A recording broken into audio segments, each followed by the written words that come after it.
me culparon de seguir con vida. Esa fue la primera sentencia que escuché después del silencio. No vino de un juez ni de un verdugo, sino del reflejo de mis propios ojos en el cristal roto de la ventana, una mañana gris que olía a pólvora y a olvido. El silencio de la represión me había arrebatado a mis padres, a mis hermanos, el calor del hogar, pero en lugar de rendirme al dolor, convertí cada lágrima en un registro, cada recuerdo en un documento. Así nació el archivo que hoy guarda las voces de quienes ya no están, para que la verdad jamás vuelva a ser borrada. Antes de que el mundo se tiñera de ceniza, mi vida era un lienzo de colores vibrantes. Recuerdo el olor del café que preparaba mi madre cada mañana, una melodía de granos molidos y amor que se esparcía por toda la casa. Mi padre, con sus manos grandes y callosas de tanto trabajar la madera, solía sentarse en el porche a leer el periódico, y sus gafas, torcidas sobre la nariz, parecían bailar al ritmo de las noticias. Mis hermanos, Ana y Carlos, eran mi universo. Corríamos por los campos hasta que el sol se rendía, nuestras risas eran la banda sonora de una infancia que prometía ser eterna. Vivíamos en una casa pequeña con un jardín desordenado que mi madre llamaba nuestro pequeño paraíso. Y lo era. Era un lugar donde los sueños crecían salvajes como las margaritas, donde cada cena era una celebración y cada noche una promesa de un nuevo amanecer. Yo soñaba con ser escritora, con contar historias que hicieran reír a la gente. Tenía un cuaderno de tapas azules donde anotaba todo, las historias de mi abuela, los chistes de Carlos, la forma en que el sol se filtraba por el cabello de Ana. Creía en la bondad, en la justicia, en la invencibilidad del amor familiar. Creía que nuestro pequeño paraíso era inmune a la oscuridad que se cernía sobre el país, una oscuridad de la que mi padre hablaba en susurros con mi madre cuando creían que dormíamos. Eran susurros que sonaban a miedo, a botas militares, a nombres de amigos que desaparecían. Pero yo, en mi inocencia, pensaba que el amor de nuestro hogar era un escudo lo suficientemente fuerte para protegernos de cualquier mal. Qué equivocada estaba. La noche en que se rompieron todos los colores llegó sin previo aviso. No hubo una tormenta, solo el sonido seco y brutal de la puerta siendo derribada.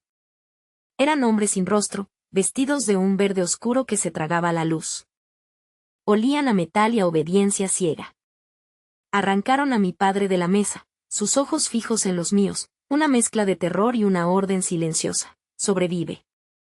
Empujaron a mi madre contra la pared, su grito fue un cuchillo que me partió el alma. A mis hermanos los sacaron a rastras de sus camas. Carlos, siempre valiente, intentó luchar. Ana, mi pequeña Ana, solo lloraba en silencio, un llanto que se me grabó en la memoria como un eco perpetuo. Yo me escondí debajo de la cama, temblando, ahogando mis sollozos contra el polvo del suelo. Escuché sus voces por última vez, sus nombres ahogados por el rugido de un motor que se alejaba, llevándose consigo mi mundo entero. Y después, el silencio. Un silencio denso, pesado, un silencio que gritaba más que cualquier palabra. La casa, nuestro paraíso, se convirtió en un mausoleo. Cada objeto era una lápida, las gafas de mi padre en la mesa, el suéter a medio tejer de mi madre, los juguetes de mis hermanos en el suelo. El silencio se convirtió en mi carcelero. Durante meses, o quizás fueron años, me convertí en un fantasma habitando una tumba. Los días se fundían unos con otros en una neblina de dolor y desesperación. Comía por inercia, dormía para escapar, pero las pesadillas siempre me encontraban. Caminaba por las calles de una ciudad que había aprendido a no mirar, a no preguntar. El miedo era el aire que respirábamos. Vi a mis vecinos bajar la mirada cuando pasaba, vi el terror en sus ojos, el mismo terror que habitaba en los míos. Estaba sola, completamente sola. Toqué fondo el día en que intenté borrarme. No quería sentir más, no quería recordar más. Quería unirme a ellos en ese lugar desconocido al que se los habían llevado. Pero algo me detuvo.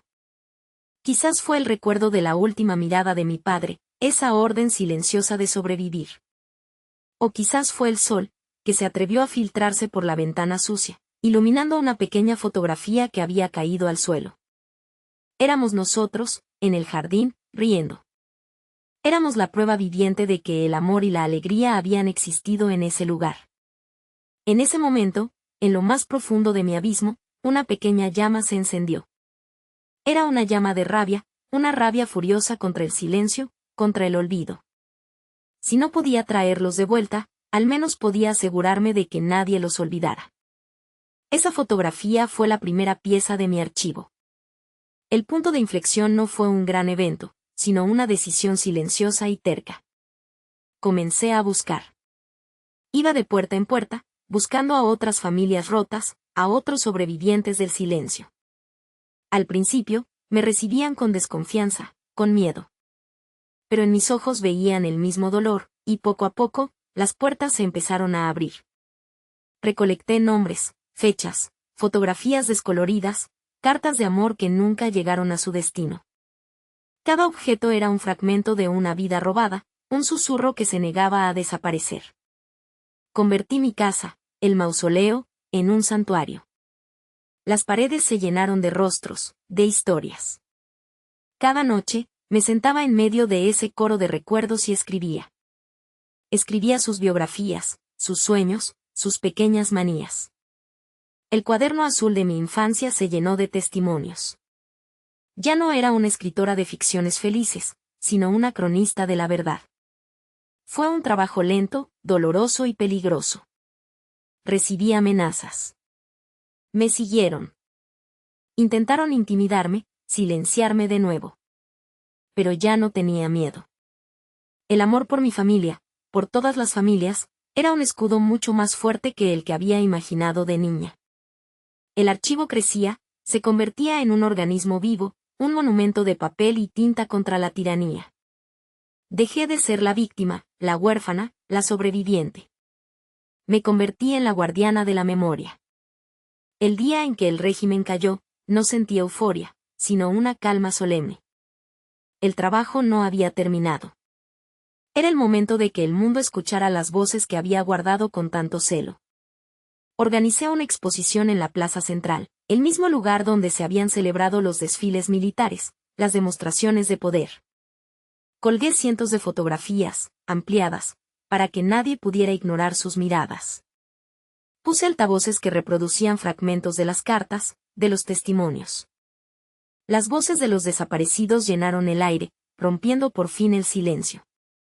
La gente se acercaba, primero con timidez, luego con una emoción incontenible. Lloraban, se abrazaban, buscaban a sus seres queridos en ese mar de rostros. Vi a un anciano arrodillarse ante la foto de un joven, su hijo, y besarla con una ternura que me partió el corazón. Vi a jóvenes que nunca habían conocido a sus abuelos aprender sus historias por primera vez. Y entre la multitud, vi a uno de ellos. Uno de los hombres sin rostro, ahora envejecido, encorvado. Sus ojos se encontraron con los míos. No había odio en mi mirada, solo la certeza inquebrantable de mi victoria. Él, el verdugo, estaba condenado a recordar. Yo, la superviviente, había logrado que un país entero recordara. Ese fue el verdadero clímax de mi redención. No fue un acto de venganza, sino de justicia poética. El archivo se convirtió en un monumento nacional, una biblioteca de la memoria. Mi misión estaba cumplida. Había transformado mi dolor en un legado, mi tragedia en un faro. Hoy, cuando camino por las salas del archivo, ya no siento el peso de la ausencia, sino la fuerza de la presencia. Ellos viven en cada historia, en cada fotografía, en cada persona que viene a aprender, a recordar. He aprendido que la memoria es la forma más poderosa de resistencia. El olvido es el segundo asesinato, y no podemos permitirlo. Mi viaje comenzó en la oscuridad más profunda, en la soledad de un hogar roto. Pero en ese viaje, encontré una nueva familia, una comunidad unida por el dolor y la esperanza. Encontré mi propósito. Si alguna vez te sientes roto, si sientes que la oscuridad te ha robado todo, recuerda esto: dentro de ti tienes el poder de transformar el dolor en acción. Cada uno de nosotros es un archivo viviente, un guardián de historias. No permitas que el silencio gane. Habla, escribe, comparte. Mantén viva la memoria. Porque mientras recordemos, ellos vivirán. Y mientras recordemos, la verdad, esa luz terca y persistente, nunca, jamás, volverá a ser borrada.